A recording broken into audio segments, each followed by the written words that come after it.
Hi, how you doing? Welcome back to my channel. So today is New Metal Monday, where I talk about my favourite new releases of the week, and I have no idea what I have on my list. My mind has just went blank. That's a good start, isn't it?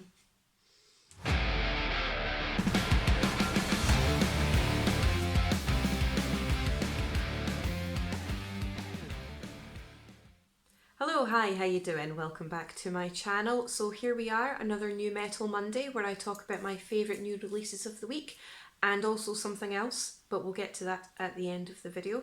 I have 3 brand new albums and 1 EP that I want to recommend to you guys today, and I also want to talk about 2 different albums apart from that at the end of the video as well. And judging by the title of said video, I reckon that you know what one of the albums is going to be.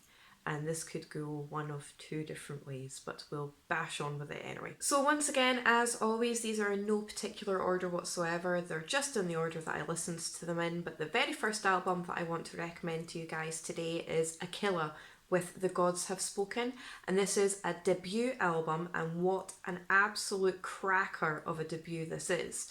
This is melodic death metal from the UK, and it's absolutely stunning, and hopefully this band will bring you just as much joy as it has for me. It is absolutely phenomenal. It's really synthy, it's really atmospheric, it's really catchy, really rousing, but the guitar work in this is stellar. It's absolutely beautiful. The solos and the riffing in this, really heavy on the keys and the synth, making that atmosphere absolutely huge, and it's really dramatic. Soaring solos in this as well. It's just absolutely phenomenal. The production in this album is so crisp. It's done so well, and I can't believe this is just a debut album. It's actually insane how good this is. Plus that artwork. Look at that artwork. It's absolutely beautiful, and it's definitely my favourite artwork of the week. I don't normally do a favourite artwork of the week, but this really stood out to me before I even knew who the band were, what genre they were. It was the artwork that drew me into them, and I was not disappointed one bit. So if you like bands such as Insomnium, Omnium Gatherum, Amorphous, you know, that proper melodic death metal. This actually does sound a lot like Finnish melodic death metal, and it's definitely up there already with the titans of the genre. It's absolutely phenomenal. Get on this. I can't list a favourite song because all of them are. I'm not gonna lie. I adore this album, and I think I've spun it maybe about 4 times over the weekend, and it's definitely going to have a place somewhere in my album of the year list, which I am struggling with. Actually, it's been too good a year. It's just, that's going to be a tough one. Oh no. Anyway, I know I keep banging on about this, but I cannot recommend this band enough. That's Akilla with The Gods Have Spoken. It's their very first full-length album. It's absolutely stunning. Get on it. If you like your music atmospheric like I do, and really catchy but really heavy at the same time with all that synthy goodness, check it out. Trust me, you just get on it. Now, once again, I've sat down to record a video without actually looking up how to pronounce the band's name. I am terrible for this, and I am so sorry if I don't do it justice or if I call them something completely different. Somebody will probably correct me in the comment section, and please do, so I don't make the same mistake in the future. Note to self, look up how to pronounce band names before you sit down to record. You'd think I'd know this by now, but apparently I never learned my lessons. And that's Dieth with To Hell and Back. Now, this is a debut album that's been released via Napalm Records, but although it's a debut album, they're basically a supergroup. They're made up of ex-band members from Entombed AD, Decapitated and Megadeth, and you can definitely hear the influences from all 3 bands in this record. But not only that, they somehow managed to make it sound really fresh and completely different at the same time. It's Polish death thrash metal, and it does have that perfect balance of death metal and thrash metal, but there's a few groovy moments throughout as well. In fact, quite a lot of the tracks get really catchy, and then it kind of reverts back to proper death metal, and then it reverts back to thrash, and then it kind of mashes them all together, and it works. It really works. But a really surprising thing in this record was the ballad.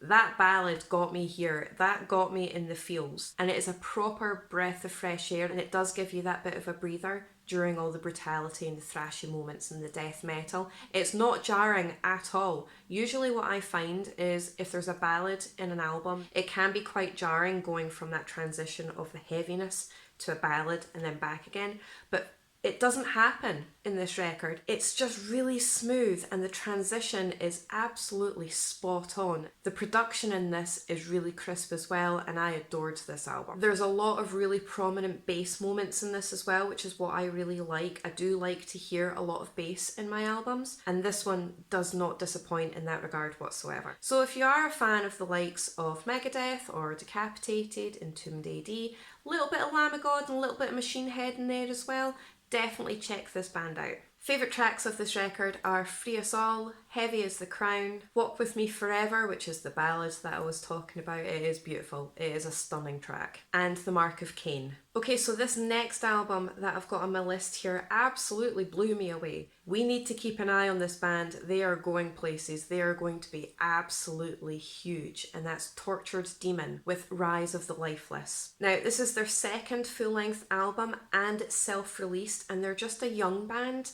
And the fact that this is a self-released album, like their previous album, they have just skyrocketed out of absolutely nowhere, and they're going to keep going. We need to keep an eye on these guys. So they are listed as thrashcore. It's not really two genres that I would put together myself personally, so I think it's a take on thrash metal and deathcore. Now, we all know, or at least those of you who have followed me for a while now, I am very, very fussy when it comes to deathcore and metalcore. It's not really something that I venture into very often, especially metalcore. If I have to choose between the two, I have to kind of go on to the deathcore side of things, but don't let this put you off the album because it doesn't actually sound very metalcore at all. There's death metal elements in there, there's thrash metal elements, groove metal, there's a bit of everything for everyone. There's a lot of really catchy hooks. It's quite melodic as well, but the vocals are really proper thrashy, raspy vocals with a hint of death in there. It's basically every genre that you can possibly think of put together in one, and it's brilliant. Some absolutely mad solos in this. The shredding and the riffage is just out of this world. It's so lightning fast. The drums are insane, some proper mad blast beats, but it's also really rolling and thunderous at the same time.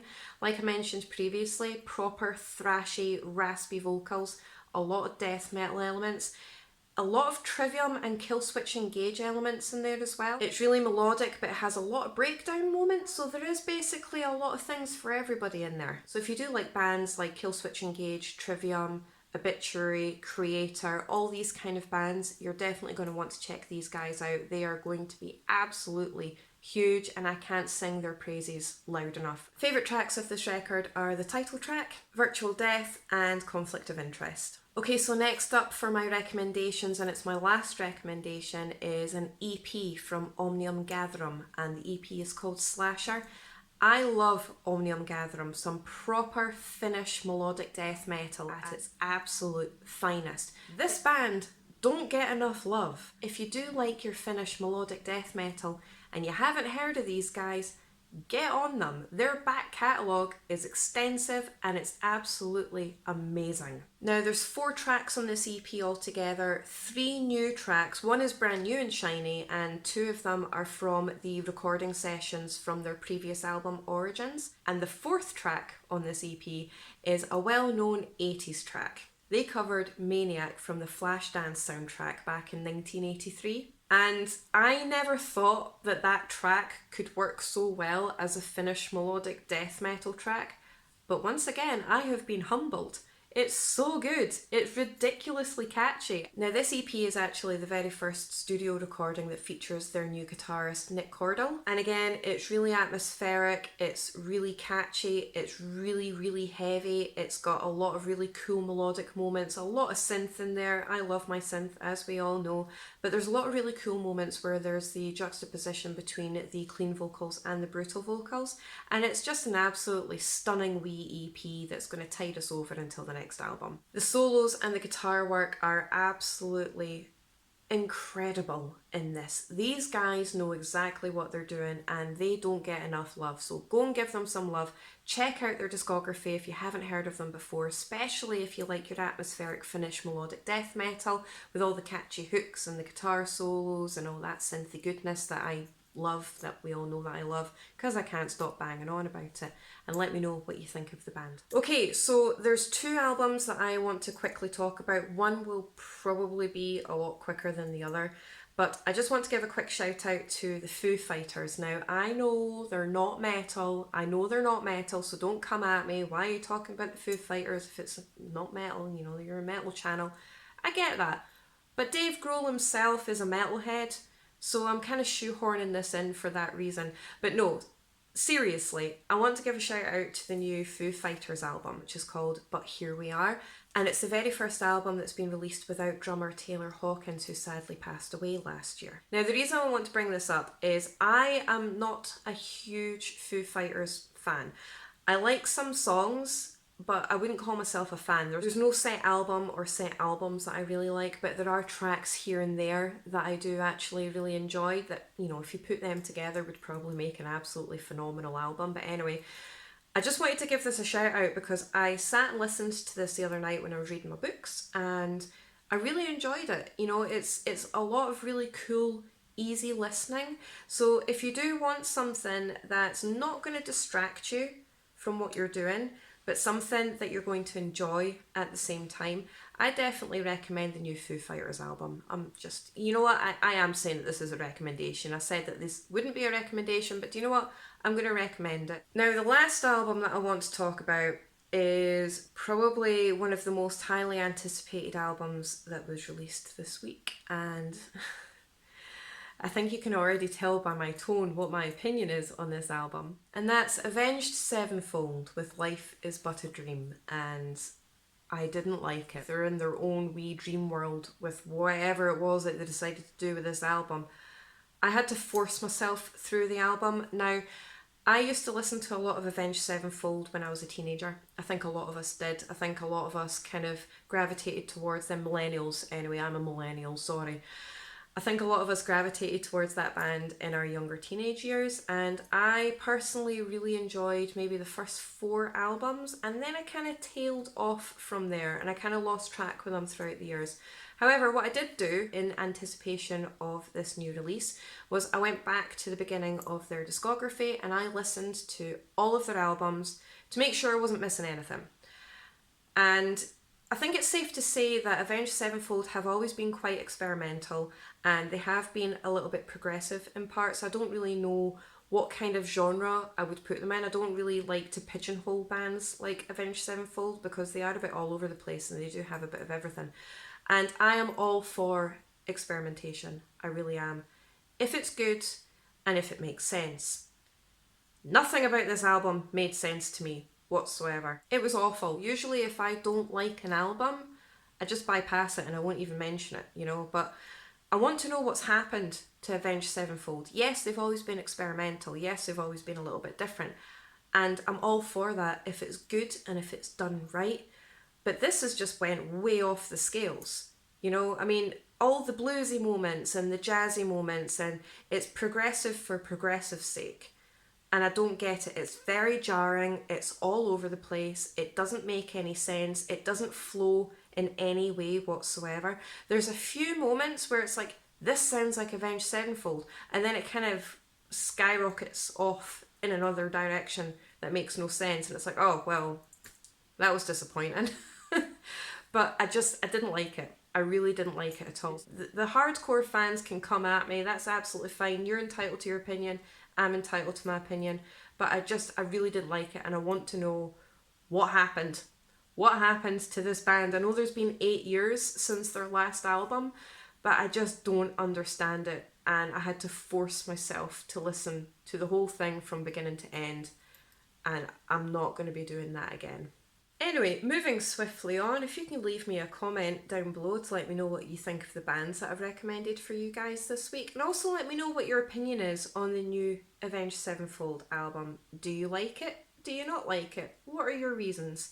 If you can like, share, subscribe, I really do appreciate your support. Thank you so much, and I'll see you in my next video.